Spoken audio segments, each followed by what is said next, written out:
This is a cut down excerpt from the full hedge trimmer repair video linked down below. Hey guys, wondering how to set the ignition coil on a 2-stroke trimmer, chainsaw, or something of the sort? Well, I'm going to quickly show you. So first, we're going to rotate the flywheel away from the coil. That way the magnet doesn't pull it down. Then, using a 4mm or 5/32 hex bit or Torx D25,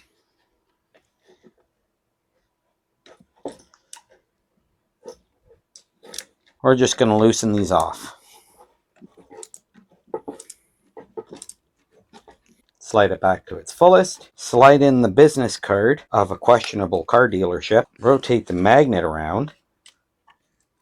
Let's try that again, rotating the magnet around, not the counterweight. There we go. Then we're going to hold the ignition coil against the flywheel and the business card, and we're going to tighten it down.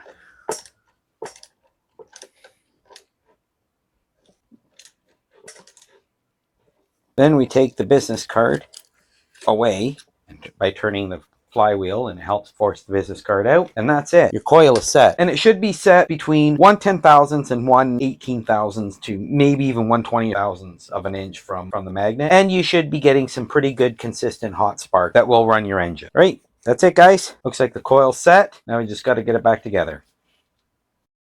There you go guys. Now you know how to set the coil gap on a 2-stroke engine, such as one that you would normally find on, say, a chainsaw, a string trimmer, or in that particular case, a hedge trimmer. And honestly, the engines really aren't too dissimilar from the string trimmer right here beside me. So now you should be able to tackle any kind of spark problems that you're having with your string trimmer. And if you want to see the repair to this particular model, check up here, or it'll also be linked down below, as well as all my Amazon affiliate links. Anyway, thanks for watching all the way through. Don't forget, give it a thumbs up. Hopefully this is a video that I've also earned your subscription. And if you wouldn't mind hitting that subscribe button down below. All right, guys, look forward to seeing you all in the next one.